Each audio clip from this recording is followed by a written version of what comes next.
Buenos Dias, Gunners Collective TV. Back at it, you already know, like this.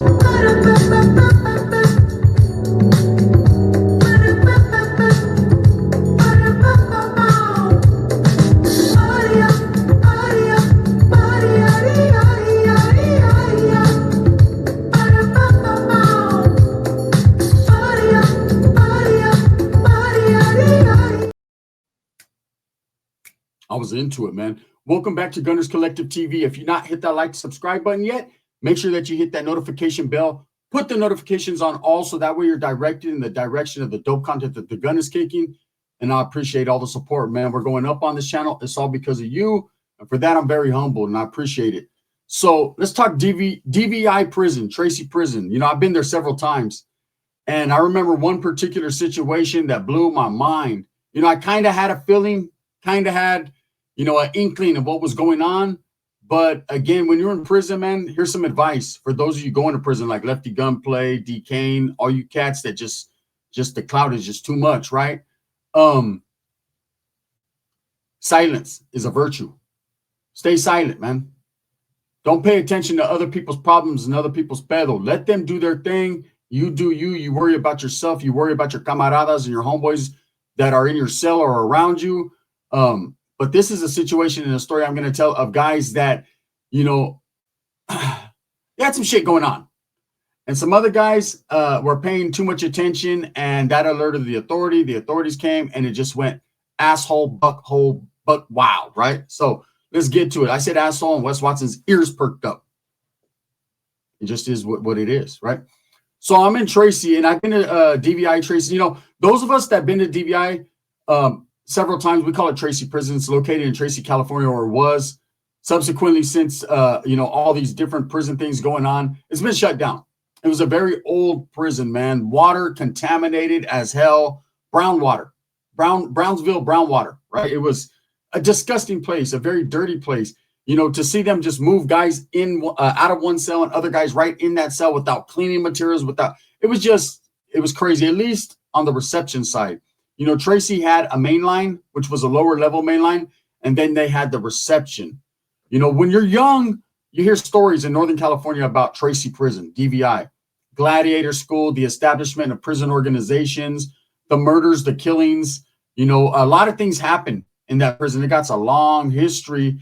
And the reason why it was such a rocking prison in the 70s and 80s, even the late 60s, was because that's where they sent a lot of youngsters. That's what they sent a lot of guys fresh out of YA that were still committing crimes to Tracy. You know, it was like the average age there was from 18 to 25, 26 years old. So, you know, of course, they had the gangster mentality, the gangbanger mentality. So they would go into prison and they'd rock that place. That's where you made your bones. That's where you earned your stripes. That's where in Northern California, they sent you as a youngster. And, you know, the realization hit, hey, I'm in prison now. It's fucking on and cracking. This is Tracy. This is what everyone was talking about. Very big yard, very long corridor-like hallways that you had to walk through to get to your building. And then the buildings that shot up left and right side were just massive, crazy. Three tiers, very loud. Lot of people in there fighting, a lot of bullshit, a lot of struggle, right? So as a Norteño going there, that was kind of the headquarters as far as the Central Valley. There was always a lot of Northerners, more than anyone else. We had the majority of the buildings. There were Southerners there, like upstaters or guys that got caught from LA just wiggling through this, you know, through Northern California. They were segregated. They had their own pods, but they were considered general population as well. You had a mixture of blacks, whites, others. I mean, it was a little bit of everything. Now, the majority of the people there were from Northern California because it was based in Northern California. But every once in a while, you get that Southern influence, man. So it'd be on and cracking. Now, this story I wanted to tell you guys, the screams were unbearable. That's what I'm going to name this story because they were. They were unbearable to hear, and they gave you osco, meaning they almost made you throw up because you knew what was going on in the cell. And even though I tried to let a few homeboys know, like, hey, there's some wild shit going on, you know, wasn't no one believing me. They were like, nah, until the nah was no, hell no, right? Yeah. So there was a homeboy there from Sacramento. And I remember when he came in, very quiet, bigger homeboy. And he comes in, and at that time I was the TS which was, the tier security. And my job was to find out who was on my tier, get at them, let them know once they were cleared, once they were, open to the program and welcome to the household, because not everyone gets welcome. If you have any bullshit, anything that's went on in your past, it's going to catch up to you for sure, especially in a place like Tracy. But also there was a chance to wiggle because it was reception. So many people were coming and going and violations and people fighting all day. You had all kinds of different things going on. There was a chance that guys would wiggle by, but the Northern movement was pretty structured and pretty militant and pretty much on everything. We wanted to be in everyone's caca. We wanted to know what everybody was doing at all times, because it was all about safety and security. It was all about not letting the opposition infiltrate and not letting anyone see a weakness in us. That's just what it was. That's how Northerners function when they have any yard or any prison. It starts becoming like super duper militant. And that's just how that was. So anyways, I remember when he came in, he was cleared. He got cleared after about 3-day process. He was a good homie. He had been in and out of prison, very quiet, OG, and I was picking his brain, like, because anytime I seen like an older homeboy come in, I want to know what's up, where they've been, like, hey, bro, do you know this guy? Or do you know any of my older homies? You kind of want to see where their education is at so you can pick up on some game. Because I was going to prison, I'm in reception. I got 4 years to do. I'm going somewhere. I'm going to a yard. I wanted to know, hey, should I do this when I get to a yard? Should I do that? There's always game to be given, but the game is to be sold, not to be told. So he was a very quiet dude. Like, his responses were pretty just like yes or no. And I said, okay, he's one of those homies just trying to do his time. He ain't really trying to function like that. I mean, he's functioning with the get down, but he's not trying to go all out and be super North Daniel, right? So that was cool. I paid no attention. As long as he was active, as long as he was good, we were good. Now, this youngster came in. He was half white, I remember. Not sure what city he was from, but he was claiming to be a Northerner. And so when he came in, they sold him up with that OG. And I said, well, that's pretty good. He got his clearance. Everything was good. And now let me explain to you. We rarely went to the yard when I was in Tracy. I've been in Tracy like 4 or 5 times. I probably went to the yard 3-4 times, to be honest with you guys. There was always a lockdown situation. They were always short staffed. It was always an excuse for the reason why we couldn't go to the yard. So the expectation of yard, don't expect it back in them days. Just don't expect it. This was about 2006. 2006. Yeah, it was about 2006, 2007. The expectations were you probably weren't going to see the yard, and there's guys that have been to Tracy prison 3-4 times, been like, I never hit the yard of that. Always lockdown. It was crazy. You pull into Tracy, different type of prison. They'd have this big like billboard type thing that'd say north, south, lockdown till fucking 6/23 fucking 2008, and it's barely 2006. You know what I mean? It was crazy. Like, they'd lock you down for 6 months to a year, each group. And then that means that group was out of the way. No chow hall. You're getting self-fed, you're getting showered fucking a few cells at a time. It was pure struggle, pure fucking, it was all bad in Tracy. There was nothing good about it. Anytime you went through them hallways to go to medical, visiting, if you got to visit, anything, you were escorted. There was a gang of cops right there. There was just no action there. It just was what it was, man.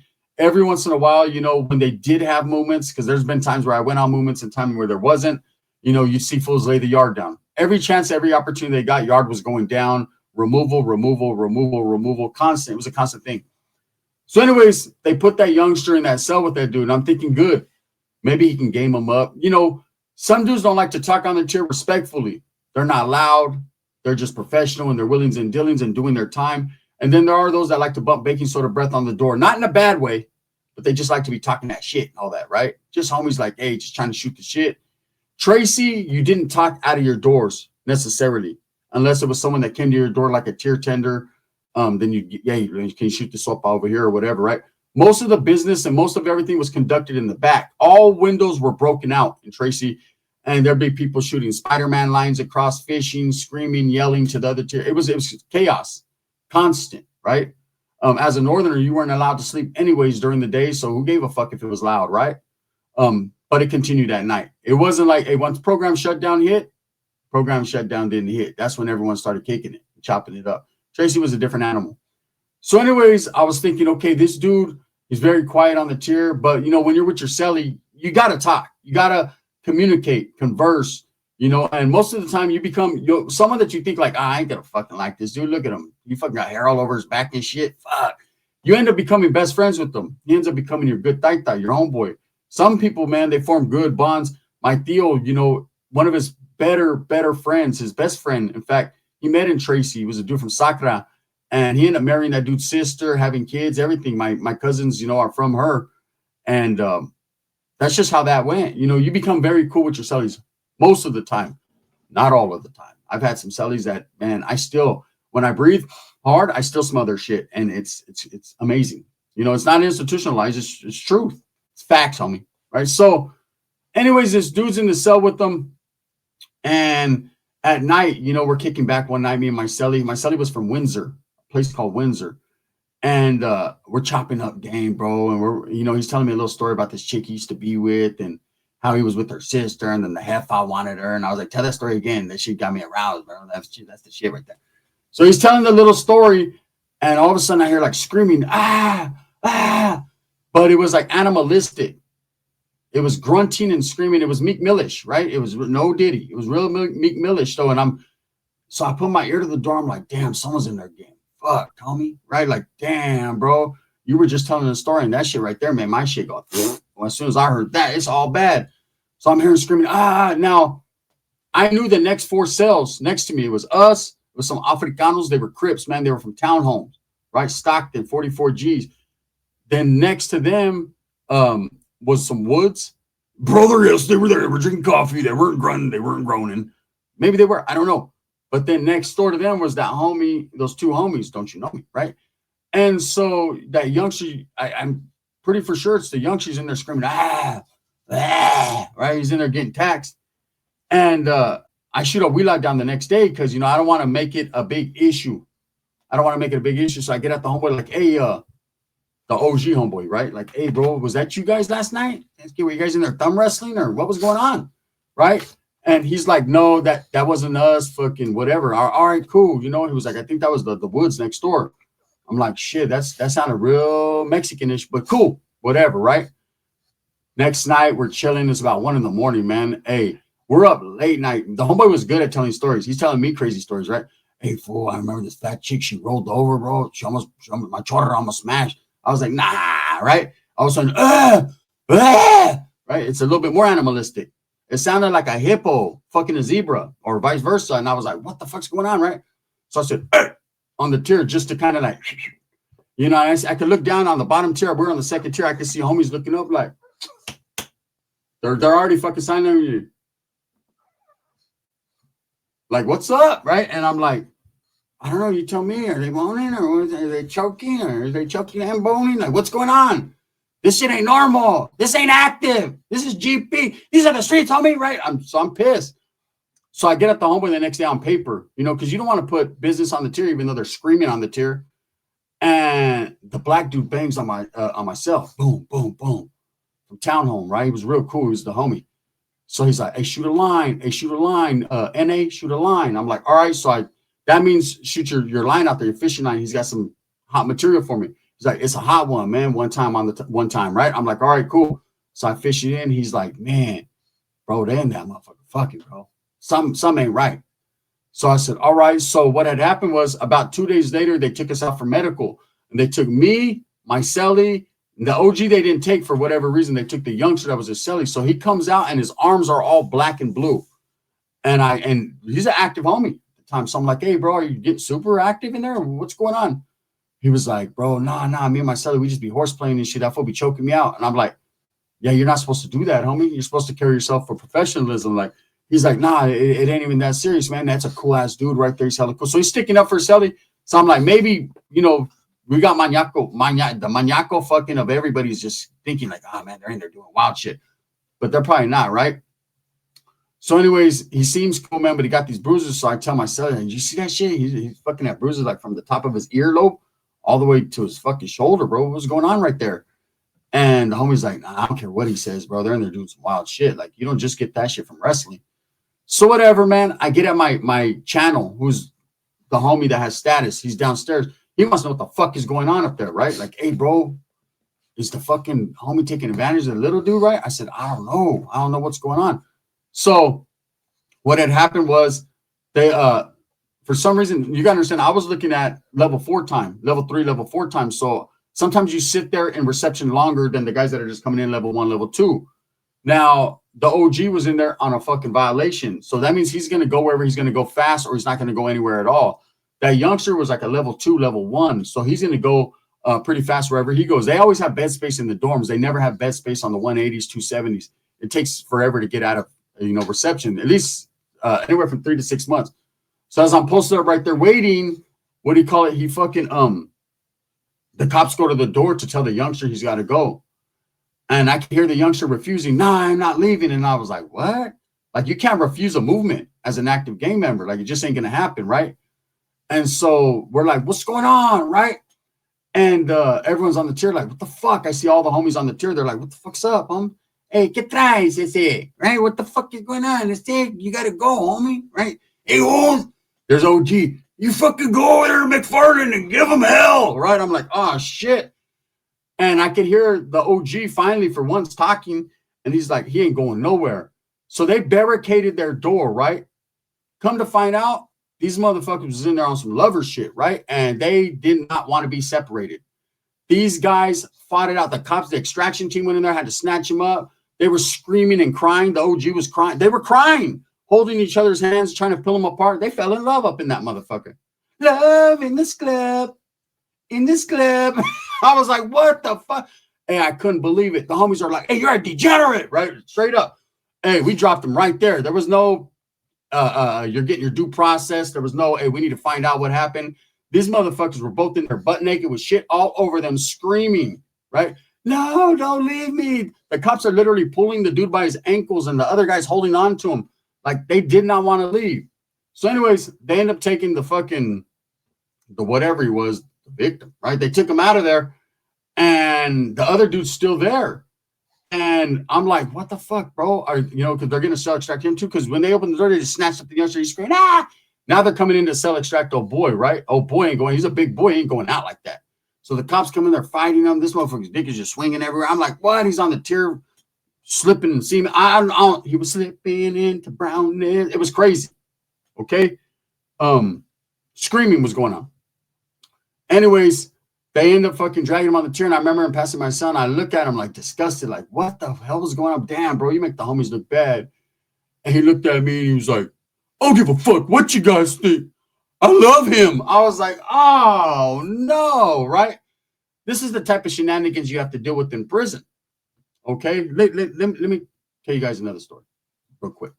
Anyways, the screams were horrible. That's what happened in Tracy one time when I was there. I couldn't believe it. These guys refused to be separated. Oh, they separated them, all right. There was some separation going on in there every night. I mean, every night. Right? Meek Millish. Anyways, so what do you call it? I'm in Nellis, right? Fred C. Nellis. This shit was amazing. And I'm not even going to say no names, man, because I don't want to hurt people's feelings. But there was 2 guys in the cell. See, back then they'd sell it black and Mexican, white. They didn't care. They'd sell you up with whoever you asked to be settled with, or whoever you just the pick of the litter. What they would never sell up, only one time they fucked up and put me in a cell with a Southsider. They would never sell up like North and South or Bulldogs and North when the split happened. Like, I don't know. They just knew better, right? But they sold up. I'll just say he was a Crip and a Southsider. I'll just say that. That's as much as you're going to get, right? And this Crip was like known to have hands. He was like, he just was like one of the cool Crips on the unit. Like, he was no joke. I never fucked with him like that. Probably never talked to him until after later on. And it was a whole different conversation. Like, right. But before it was just whatever. He was cool. And the Southside I used to fucking talk to every once in a while. He was cool. He worked in the kitchen and shit. And he was the only one from our compa that had action at the kitchen because he had a homeboy from his neighborhood that was actually in the building Cleveland that worked in the kitchen, right? So he got him over there. However he did it. And so I used to chop it up with him because I used to be like, hey, bro, I got a homeboy over there. He's trying to shoot me a frau. And he would do that. I know people like think, oh, North and South hate each other all the time and want to kill each other and this and that, and chapete and this and that. No, it ain't like that. It really ain't like that. Motherfuckers was looking out, on some Mexican shit, on some brown shit. So anyways, I remember it was late and I was like 12, 1 in the morning, man. I'm chilling. I'm smoking a frajo with Baba from Asusa, right? That was my boy. We're smoking a frajo. Yep, North and South collaboration. Unity! And we're smoking. And Clumsy from Clanton's up there like, let me get that. It's just what it was. Truth, right? Facts. And all of a sudden, there's the night lady. She would come out of the, so what they had is that they'd have a long tier or long dorm. There was like a wall, a concrete wall, and there were cells. I think it was 11 or 12 cells. And this chick, she comes out and she goes to walk and she's looking with her flashlight in each cell, make sure they're sleeping or they're doing what they're doing. And all of a sudden I hear, she gets to like cell 8 or 9, which is further down, right? Because we're in the front of the dorm. I hear her scream, get off of him, get off of him. Lights all turn on. Automatically, we think there's a fight cracking. Got to be a fight. Southerners and Crips, oh, you know you're in trouble. They're that motherfucker getting their motherfucking on Crip on, right? Nope. There was a faint odor in the air behind that scream. And the moment you realized it, I coughed on the cigarette smoke. Right? What the fuck is that? Yeah, it was just, it's hard to describe. But if you get up right now, go to your toilet and just lean down and sniff right there. There it goes. Right? That was it. Bingo. It was his name-o. I said, what's going on in there? They snatched these dudes up. She's screaming. He was fucking him. She put him on blast, right? Everyone's thinking, oh, man. The Southsider dude was a little skinny, small dude. Like, oh, man, he was in there getting battle ran. You know what I'm saying? It was hammer time in there. Go hammer, go on, Crip, go hammer. Like, vice versa. Strike that, reverse it. It was worth it. He had his cheeks open, then he heard it. It was all there, man. Meek Millish again. What the fuck is going on in this place? You're not used to seeing this. This was very odd. These stories I'm telling you were years apart. Very abnormal shit going on in there. But it happened. Anyways, the Crip ends up coming back to the unit like 4 or 5 months later. And they moved the Southsider dude that he was gone.